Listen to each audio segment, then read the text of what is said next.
Hey, sisters, as we get older, you have time to reflect and you start saying, okay, who am I? Being, you were a mother, if you had a chance to be a mom, you're a mom, you're a wife, you're a worker, you're just whatever to so many people. And then you say, okay, but who am I to Angela?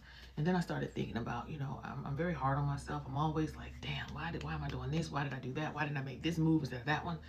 And so, yeah, that's what really led me to write this book. And I want to read to you all the first chapter in it because it's titled Stop Hating Yourself. And many times you don't even know that you really are subconsciously hating yourself because your negative self-talk has been so prevalent to you. It's just become part of who you are. And a lot of times you think, well, if someone who may hate themselves or not truly love themselves, how could they be accomplished? On the contrary, most people who are extremely successful are so driven because they feel as though if we do more, it will help our worth and our value. So I'm going to just read to you all first chapter out of this title, Stop Hating Yourself. Sis, you are not the enemy. And when I read this, I'm reading this to you and to me because I need to hear it this morning. How many times have you looked in the mirror and thought, I hate my body? Oh, I do that all the time. Or replayed a mistake in your head until you convinced yourself you were unworthy of love, success, or happiness. If that sounds familiar, let me tell you something straight up. You are not your own worst enemy. You've just been taught to be. The truth is, women, especially black women, we are handed self-hate like a family heirloom. We're trained to criticize our bodies, question our worth, and carry the weight of everyone else's expectations. From a young age, we're bombarded with messages that tell us we're not enough. We're too loud, too opinionated, too emotional, too dark, too curvy, too independent. And because we hear it so often, we start believing it. But let me ask you, sisters, who benefits from our negative self-hate? It sure as hell isn't you. The lies you've been told. Here's the thing. Self-hate isn't something you were born with. It's something you were taught.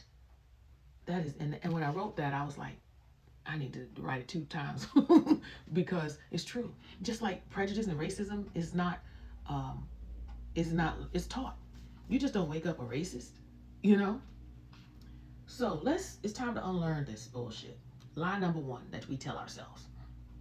You have to be perfect to be loved. Society tells us this lie, and we buy it without question. If we gain weight, we're letting ourselves go. Or if we speak up, we're difficult. If we set boundaries, we're selfish. But the truth is, you don't have to shrink, change, or prove anything to be worthy of love, especially from yourself. Lie number 2, your mistakes define you. We all mess up. But just because you made bad choices doesn't mean you are a bad person. Growth means recognizing your past, learning from it, and moving forward, not punishing yourself forever. Lie number 3, you're not enough as you are. Whether it's social media, toxic family members, or an ex who broke you down, too many voices try to convince you that you're lacking, but you are already whole. You don't need fixing, you need unlearning. Y'all, that is so, my book right here, you can get on Amazon. But that is so true because we're not our mistakes. I never forget when I left my first husband. I was just like, damn, why did I put myself in this situation? And of course, everybody had their opinions, right? People have their opinions, and you start beating yourself up.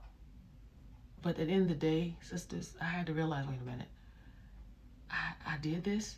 It's part of my story, but I cannot let it control me and run me. You know, some of you all, you're going through a divorce, or you've been divorced, or you made really bad choices, or choices you think were bad. We got to keep moving forward, sisters. It is so easy for so many of us. We put on a happy face and we smile, and we're crumbling inside because we have to be strong, for our children, for our people around us, if we run businesses.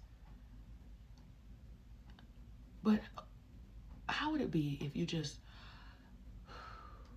slow down mentally and emotionally? I'm not saying, stop what you're doing, because the reality is we still got to get the kids to school or do whatever we have to do in our jobs. But can you slow down your mind from always going? Because that's my mind. And just be in the moment. Just just be in the moment. The phrase carpe diem, seize the day. It's something I don't do enough. I don't live for now. I don't live for the moment like I need to. Like I'm living for 20 years, 15 years from now. And even though that is, it can be beneficial in some ways because you accomplish some things, but in the process, I'm exhausted. I'm tired. You know, and sometimes we miss, or we don't even hear from God clearly.